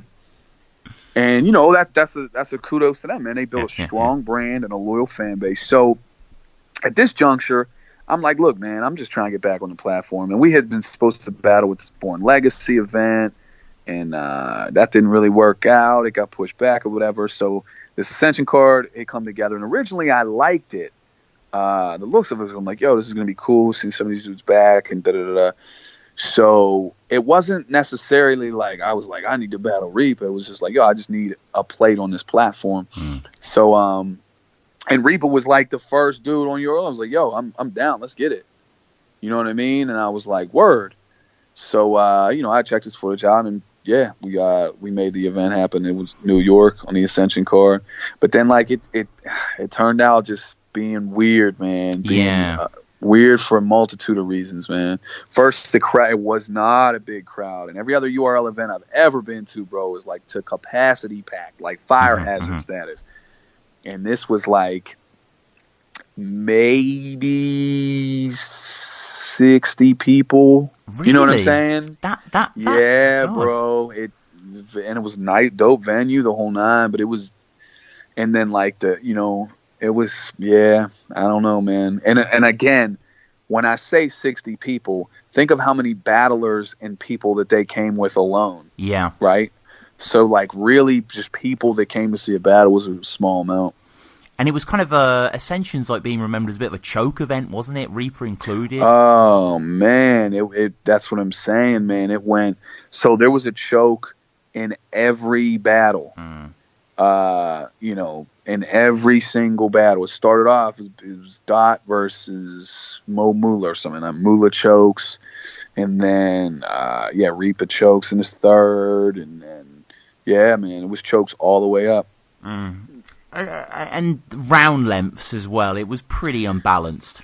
And bro, like the thing with me, man, like I said, 3-minute round is long as it is. You know what I'm saying? So for me, I'm writing 3. I'm really writing 3:30 because I'm like, you know what I mean? If I can squeeze a couple bars in there. But what has happened with these time situations is people have the same mindset I had, but they've just been like, fuck it. 4 minutes, 5 minutes. It's like, yo, you're hitting me with a whole nother round here. You know what I'm saying?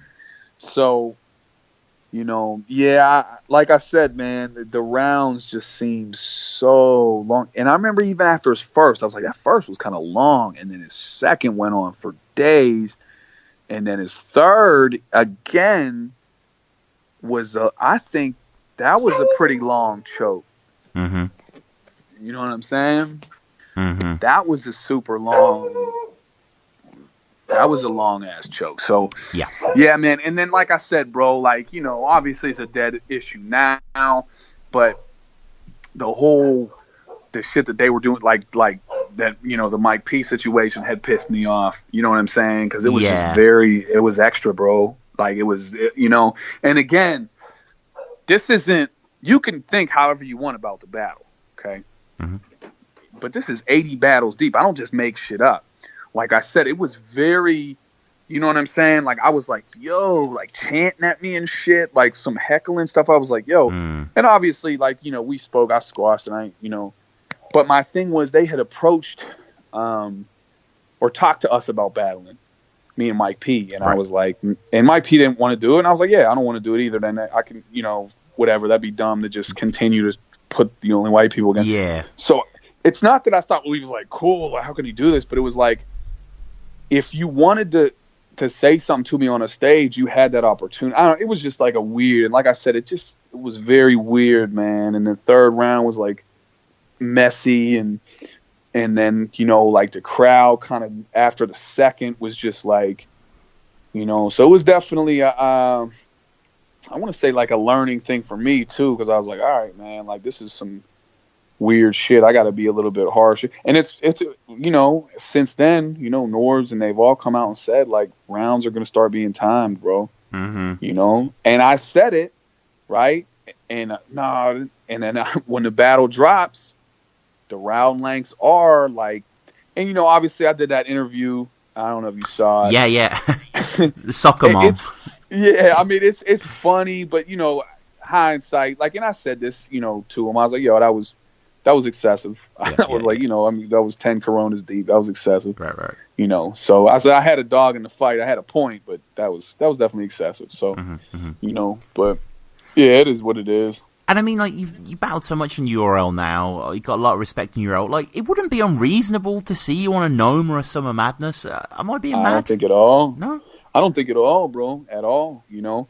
And like I said, man, you know, URL, they're building up, you know, they're smart. You know, they build up profiles. And what happens is, you know, I've had sporadic battles. And so, you know, it's hard. It's hard forcing someone's hand to battle. I'm not going to stalk you or do 100 tweets about battling you and rah, like, you know, and do I think that I'm better than a lot of people that could put on these? Of course, you know what I'm saying? But what are you going to do, bro? You know, I don't want to look like that thirsty dude either. So to me, you know, I'm kind of a bit of a wild card, bro. I just do me, bro. If I want to battle in King of the Dot, I'll battle in King of the Dot. If I want to battle in a small league or a different country, I do it. You know what I'm saying?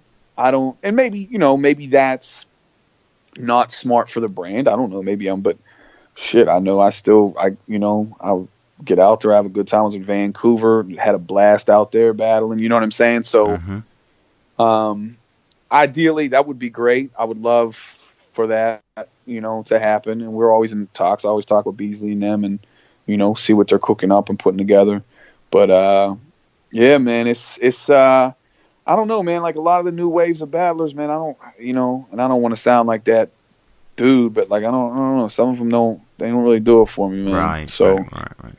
I'd like to see you versus Chess. I think that would be good. I and I'll be honest, man. What got crazy was people kept asking me about Chess, and I don't know why. Not even just the battle, but like what I thought. Right. And before the Tay-Rock battle, I'd seen 2 battles from him, and I was not impressed at all. You know what I'm saying? I was just like, nah, I don't really, And they would say the same thing. Well, he's like 18, bro. I was like, yeah, I didn't ask you how old he was, bro. I'm not a talent scout. You know what I'm saying? Like, I'm just telling you right now as a fan of battling, he doesn't move the needle. He's got a couple big moments, but he's got so much filler. Then I watched his Tay-Rock battle, and I said, wow, this was a good, you know what I mean? This was a good-ass performance. And that's what I was trying to tell people. If you constantly go, well, he's only 18. It's like you're hindering him, bro. Be honest with him, and he'll be on smash. In the next 3 years, he'll be unstoppable. But if you just like you can't, I don't believe like you don't grade him on a like. Is he better than me at 18? Yes, I was trash. You know what I mean? But like, why measure it like that? Yeah. So and like I said, I don't know if but his Tay-Rock battle was definitely impressive. But yeah, man, for me, man, it's whatever, makes sense for me at the time. You know what I mean? I'm the type that I'd rather be like, yo, we should battle. That'd be dope. Rather than, than you act like, you know what I mean? Or then like to drop a blog about, I don't got time for that shit. You know what I'm saying? Like, so. All right. Well, I mean, how's 2017 looking for you? Are you going to be battling more in the year or? So, it's crazy. So I've already done a lot of work. So I think, so Seoul was 2017. And then I battled, who did I battle? The Reaper battle was obviously 2017. Sayo as well, yeah. Sayo, yeah. And I battled in Bakersfield. I battled this homie after. And then I did this Caddy Royal in San Jose. It's me, Illmac, yeah. Frank. Yeah, so that's, you can go on, check that out. You can vote on botzbattles.com what you think won after checking it out. But that was real dope, good environment. And I actually battled in Vancouver against Ellipsis. And I think Ellipsis is super nice with the pen. And it was a great battle. And it's dropping like September. But yeah, man, just, I'll be in Oregon this week. And then I'm going to be a little bit more selective after the summer, though, man, I teach, I don't work. So I just be like, yo, I put an album out in May. So I take the albums with me, you know what I mean? And yeah, man. So, but I think I definitely want to get back over the UK again, soon and work on that. So yeah. Dope, man, dope. We'll wrap up with a few quick-fire questions. The first one, what's your favorite grind time battle? I really like, I got a couple, man. I think Fresco versus Illusion Z is really good. Right. I love Fresco versus Illusion Z. Illmac and Soros was really, really, really good. Especially for the context and the time it happened. That was definitely a real good one. Disaster Swave is pretty good too. My Disaster's crazy in that. Yeah, those would probably be 3 of the offhand without. Those would definitely be 3 of the ones that I definitely dig. And King of the Dot. King of the Dot battle, I like a lot. I would say, I like. Damn, I'm trying to think of one. Oh, Pat Stay Hollahan is really, really good. Of course. Really, really, really good. When you battled Pesci, that was the same event, wasn't it? Yeah. So that was interesting. Like I said, Pat's always been real fire. I like Big K Ill Will. Yeah, that's dope. That's a good one. That's a good one. I like, recently I like B Magic E Ness too. Oh, it's so good. You know so what I mean? Good. I like that one too. Yeah. So I mean, yeah, there's been some good ones for sure. What about URL finally? A Verb Hitman is incredible. Is incredible. I mean, that still holds up. Real solid. Hollow. See, I just think Hollow's performance against Big T is just so good. Yeah. Like it's not my favorite Big T performance, but Hollow is just so in his bag with that one. So I definitely I actually recently, what I liked a lot was Big T's performance against Shotgun Suge, man, was incredible. Yeah, and that's why I don't understand there's like Big T slander that I don't get. I'm like, yo, like, it's weird, man. So, how quickly people forget, bro. Like, and that, so I definitely like that. I thought T-Top's performance against Snow on UFF was incredible, too. Oh, yeah. The sort of the winning kind of top of the tournament performance. Yeah. That wasn't my favorite battle, but the performance alone was really good. All right. Well, two last questions, non-battle rap related. What's your favorite film? I'm gonna tell you a couple that I never turn off, bro. Stand By Me, of course, always gets a play. Amazing. Shawshank, will always get a play. Braveheart will always get a play. I would probably, honestly, man, at the end of it, I'd probably say Schindler's List. Schindler's List. Okay, some dope choices, some classics there. Schindler's List is just... Pulp Fiction's also very fire as well. Yeah. And, I mean, I know we spoke about music before, so I know this might be difficult for you, but your favourite artist or band that in no way hip-hop related? Favorite band is Creedence Clearwater Revival. Nice. Okay. Yeah, man. Okay. Fogerty is that dude, man.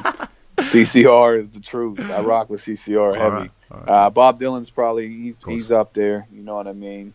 Dylan is, he's dope, but yeah. And I don't care how cliche it is. I like the Beatles a lot. The Beatles are very fire. I love the Beatles. And it's funny because I was over, when I was over, we were going from England to Scotland on the train. Everybody that was from England on the train in the little circle, they were like, yeah, fuck the Beatles. I was like, for real, bro? I'm like, I think you guys would be repping that. I thought that would be like, yo. And they're like, nah, fuck him. Yeah. And I guess, like, they don't speak too highly about Paul McCartney either. They're like, yeah, fuck him. I was like, damn. Because like in the States, it's kind of like, I don't want to say known, but like people say, like, first of all, from what I gather, John Lennon was like a shit father. Like, he was definitely shit to his first son. Yeah, he was. Yeah. And supposedly, like, maybe even hit around Yoko or some shit. Yeah. And apparently, so it's real weird for him to be out here like in the streets, like give peace a chance and shit, bruh. But then, they're like, and meanwhile, like, they're like, nah, Paul McCartney's actually a huge dick. And I was like, damn. Yeah, it's kind of fashionable in England to hate on the Beatles, but they're not my favourite band, but they are the greatest band ever. Like, they're just what they did, unbelievable. So fire, bro. Like, and unbelievable. They said the same about the Stones. Like, yeah, fuck the Stones too. I was like, damn. You know what I mean? But it was, it was cool. And the funny thing is too, like, here's a prime example. So I was going to Scotland, and I was like, I should write because I remember the song and the movie. I was like, I should write a bar about the Proclaimer song, that 500 miles. And I was like, nah, nobody will get that. Well, then when I'm over there, they're like, nah, that song gets the bars cracking. Like, everybody loves that song. I was like, damn, like, that would have hit. You know what I mean? But I didn't write it. I was like, nobody will get that. You know what I mean? But you live, you learn. Exactly. And I guess finally, how do people get at you? Your music, your Twitter, that sort of stuff? Yeah, man. So I'm on Twitter, real_deal raps. I'm on Facebook. You can check me out, Real Deal. Trevor Weller, either way. May 1st, I dropped an album called the Mount Oliver Project. It's on Spotify, iTunes, CD Baby. I ship them. So yeah, man, check out the music for sure. And Instagram is Real Deal PGH. All right, well, Real Deal, this has been a genuine pleasure, man. Thank you so much for coming on and going through all these battles. Of course, man. No problem, brother. Thank you for having me.